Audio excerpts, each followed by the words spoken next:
आखिरकार निशा की शादी का वो बड़ा दिन आ ही गया जिसका सबको इंतजार था। पूरी हवेली मेहमानों से खचाखच भरी हुई थी। सुबह से ही शहनाई की आवाज गूंज रही थी और हर तरफ रौनक थी। निशा को दुल्हन के जोड़े में तैयार किया जा रहा था। लाल रंग का जोड़ा, हाथों में चूड़ा और मांग टीका। निशा एकदम परी जैसी लग रही थी।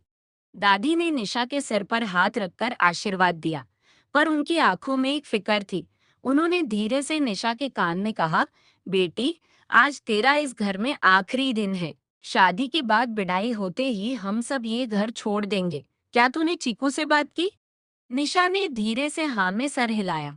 उसने सुबह ही अकेले में ऊपर जाकर चीकू के उस पुराने खिलौने के पास एक छोटी सी चिट्ठी और कुछ फूल रख दिए थे और मन ही मन उससे कहा था कि वो हमेशा उसकी माँ रहेगी। शादी की रस्में और अचानक शोर। शाम हुई और बारात बहुत ही धूम धड़ाके के साथ हवेली के बाहर पहुंची। अमन और बाकी घरवाले बारात के स्वागत में बिजी हो गए। दुल्हन बनी निशा को ऊपर एक कमरे में बिठाया गया था, जहां उसके साथ कुछ सहेलियां थीं। रस्म का वक्त हुआ तो सहेलियां नीचे चली गईं और निशा कमरे में कुछ देर के लिए अकेले रह गई। पूरे घर में नीचे शोर शराबा चल रहा था, ढोल बज रहे थे। तभी अचानक हवेली के पीछे वाले हिस्से, जहां किचन और स्टोर रूम था, वहां से एक अजीब सी चरचराहट की आवाज आई। कुछ ही सेकंड में नीचे से लोगों के चिल्लाने की आवाजें आने लगीं। आग! आग लग गई! जल्दी बाहर भागो! हवेली के पुराने और सूखे फर्नीचर की वजह से आग बहुत तेजी से पीछे से आगे की तरफ बढ़ने लगी। पूरे घर में धुआं भर गया। लोग अपनी जान बचाने के लिए बाहर की तरफ दौड़े।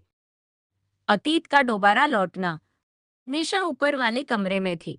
जैसे ही उसने दरवाजा खोला, सामने से धुएं का एक भयानक गुबार अंदर आया। उसे कुछ साफ दिखाई नहीं दे रहा था और धुएं की वजह से उसका गला घुटने लगा। वो भागते हुए बालकनी की तरफ गई, पर नीचे उतरने का कोई रास्ता नहीं था। अचानक हवेली के वुडन स्टेयर्स, लकड़ी की सीढ़ियों पर आग ने कब्जा कर लिया। निशा पूरी तरह ऊपर फंस चुकी थी। धुएं और डर के मारे उसकी आंखों से आंसू निकल रहे थे। उसने जोर से पुकारा, अमन, डैडी, मुझे बचाओ। नीचे से अमन और बाकी लोग ऊपर आने की कोशिश कर रहे थे, पर आग की लपटें इतनी ऊंची थीं कि कोई ऊपर नहीं जा पा रहा था।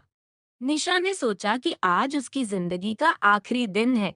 बिल्कुल 10 साल पहले जैसा ही माहौल था, वही घर, वही आग और वही बेबसी। तभी धुएं के उस भयानक गुबार के बीच एक ठंडी हवा का झोंका निशा से आकर टकराया। उसने देखा कि आग की लपटों के बीच वही छोटा सा बच्चा, यानी चिकू, खड़ा था। पर इस बार उसके चेहरे पर डर नहीं था। उसने अपना छोटा सा हाथ निशा की तरफ बढ़ाया, जैसे कह रहा हो, माँ, डरना मत। इस बार मैं तुम्हें कुछ नहीं होने दूंगा। आगे की स्टोरी सुनने के लिए प्लीज वीडियो को लाइक, कमेंट और शेयर करें और चैनल को सब्सक्राइब और मुझे फॉलो करें प्रतिलिपि पर कास्तव नेम से।